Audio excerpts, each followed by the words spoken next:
Assalamualaikum warahmatullahi wabarakatuh.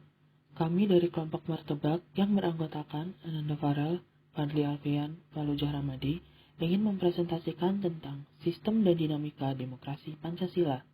Hakikat demokrasi. Hakikat demokrasi terbagi menjadi beberapa bagian di antaranya. Yang pertama, makna demokrasi. Kata demokrasi berasal dari dua kata dalam bahasa Yunani, yaitu demos yang berarti rakyat dan kratos atau kratein yang berarti pemerintahan, sehingga demokrasi dapat diartikan sebagai pemerintahan rakyat. Kata ini kemudian diserap menjadi salah satu kosakata dalam bahasa Inggris, yaitu demokrasi. Konsep demokrasi menjadi sebuah kata kunci dalam bidang ilmu politik. Hal ini menjadi wajar, sebab demokrasi saat ini disebut-sebut sebagai indikator perkembangan politik suatu negara. Menurut Kamus Besar Bahasa Indonesia, demokrasi merupakan istilah politik yang berarti pemerintahan rakyat. Hal tersebut dapat diartikan bahwa dalam sebuah negara demokrasi, kekuasaan tertinggi berada di tangan rakyat dan dijalankan langsung oleh rakyat atau wakil-wakil yang mereka pilih di bawah sistem pemilihan bebas. Dalam pandangan Abraham Lincoln, demokrasi adalah suatu sistem pemerintahan dari rakyat, oleh rakyat, dan untuk rakyat.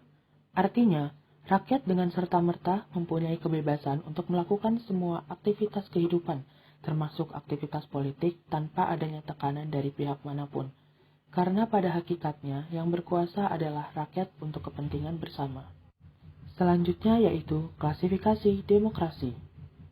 Klasifikasi demokrasi terbagi menjadi beberapa bagian, di antaranya A. Berdasarkan titik berat perhatiannya. Berdasarkan titik berat perhatiannya, demokrasi terbagi menjadi tiga, yaitu 1. Demokrasi formal, yaitu suatu demokrasi yang menjunjung tinggi persamaan dalam bidang politik, tanpa disertai upaya untuk mengurangi atau menghilangkan kesenjangan dalam bidang ekonomi. Bentuk demokrasi ini dianut oleh negara-negara liberal. 2. Demokrasi material, yaitu demokrasi yang dititik beratkan pada upaya menghilangkan perbedaan dalam bidang ekonomi, sedangkan persamaan dalam bidang politik kurang diperhatikan, bahkan kadang-kadang dihilangkan. Bentuk demokrasi ini dianut oleh negara-negara komunis. 3. Demokrasi gabungan, yaitu demokrasi yang mengambil kebaikan serta membuang keburukan dari bentuk demokrasi formal dan material. Bentuk demokrasi ini dianut oleh negara-negara non-blok. B. Berdasarkan ideologi. Berdasarkan ideologinya, demokrasi terbagi menjadi dua, yaitu 1. Demokrasi konstitusional atau demokrasi liberal, yaitu demokrasi yang didasarkan pada kebebasan atau individualisme. 2. Demokrasi rakyat atau demokrasi proletar, yaitu demokrasi yang didasarkan pada paham Marxisme komunisme. Demokrasi rakyat mencita-citakan kehidupan yang tidak mengenal kelas sosial. C. Berdasarkan proses penyaluran kehendak rakyat. Berdasarkan proses penyaluran kehendak rakyat, demokrasi terbagi menjadi dua, yaitu 1.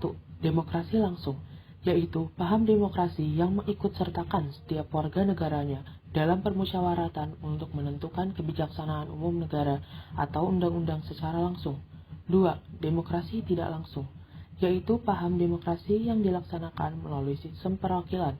Penerapan demokrasi seperti ini berkaitan dengan kenyataan suatu negara yang jumlah penduduknya semakin banyak, wilayahnya semakin luas, dan permasalahan yang dihadapinya semakin rumit dan kompleks. Demokrasi tidak langsung atau demokrasi perwakilan biasanya dilaksanakan melalui pemilihan umum. Selanjutnya yaitu prinsip-prinsip demokrasi. Demokrasi memiliki prinsip-prinsip, di antaranya adalah sebagai berikut. A. Menyelesaikan perselisihan dengan damai dan secara melembaga. B. Menjamin terselenggaranya perubahan secara damai dalam suatu masyarakat yang sedang berubah. C. Menyelenggarakan pergantian pimpinan secara teratur. D. Membatasi pemakaian kekerasan sampai minimum. E. Mengakui serta menganggap wajar adanya keanekaragaman. F. Menjamin tegaknya keadilan. Selanjutnya yaitu dinamika penerapan demokrasi Pancasila. Indonesia memiliki prinsip-prinsip demokrasi. Di antaranya adalah A. Demokrasi yang berketuhanan yang Maha Esa. B. Demokrasi dengan kecerdasan. C. Demokrasi yang berkedaulatan rakyat. D. Demokrasi dengan rule of law. E. Demokrasi dengan pemisahan kekuasaan negara. F. Demokrasi dengan hak asasi manusia. G. Demokrasi dengan pengadilan yang merdeka. H. Demokrasi dengan otonomi daerah. I. Demokrasi dengan kemakmuran. J. Demokrasi yang berkeadilan sosial. Demokrasi Pancasila memiliki nilai lebih jika dibandingkan dengan demokrasi di negara lain. Apa nilai lebihnya? Demokrasi Pancasila mengandung beberapa nilai moral yang bersumber dari Pancasila, yaitu sebagai berikut. A. Persamaan bagi seluruh rakyat Indonesia. B. Keseimbangan antara hak dan kewajiban. C. Pelaksanaan kebebasan yang dipertanggungjawabkan secara moral kepada Tuhan Yang Maha Esa, diri sendiri, dan orang lain. D. Mewujudkan rasa keadilan sosial. E. Pengambilan keputusan dengan musyawarah mufakat. F. Mengutamakan persatuan nasional dan kekeluargaan. G. Menjunjung tinggi tujuan dan cita-cita nasional. Selanjutnya yaitu membangun kehidupan yang demokratis di Indonesia. Pentingnya hidup yang demokrasi diantaranya adalah A. Persamaan kedudukan di muka hukum. Hukum itu mengatur bagaimana seharusnya penguasa bertindak, bagaimana hak dan kewajiban dari penguasa dan juga rakyatnya. Rakyat memiliki kedudukan yang sama di depan hukum. Artinya, hukum harus dijalankan secara adil dan benar. Hukum tidak boleh pandang bulu. Siapa saja yang bersalah dihukum sesuai dengan ketentuan yang berlaku. B. Partisipasi dalam pembuatan keputusan. Dalam negara yang menganut sistem politik demokrasi, kekuasaan tertinggi berada di tangan rakyat dan pemerintahan dijalankan berdasarkan kehendak rakyat. Aspirasi dan kemauan rakyat harus dipenuhi dan pemerintahan dijalankan berdasarkan konstitusi yang merupakan arah dan pedoman dalam melaksanakan hidup bernegara. C. Distribusi pendapatan secara adil. Dalam negara demokrasi, semua bidang dijalankan dengan berdasarkan prinsip keadilan, termasuk di dalam bidang ekonomi. Semua warga negara berhak memperoleh pendapatan yang layak. Pemerintah wajib memberikan bantuan kepada fakir dan miskin atau mereka yang berpendapatan rendah. D. Kebebasan yang bertanggung jawab.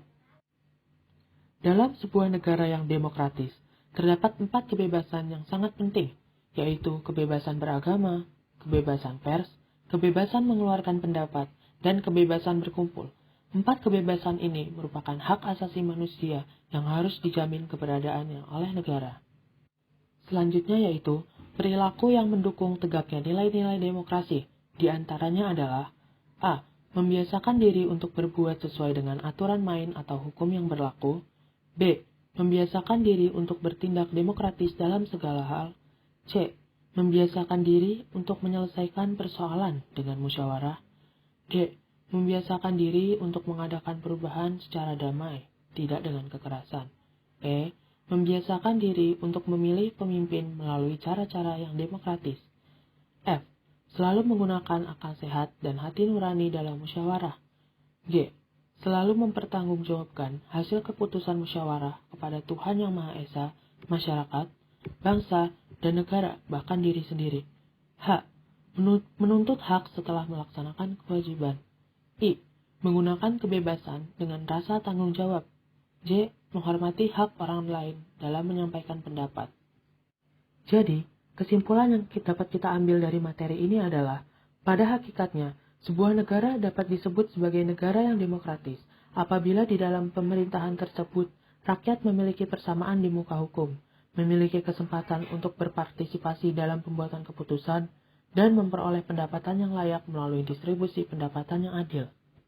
Sekian presentasi dari kelompok kami. Mohon maaf apabila ada salah kata. Wassalamualaikum warahmatullahi wabarakatuh.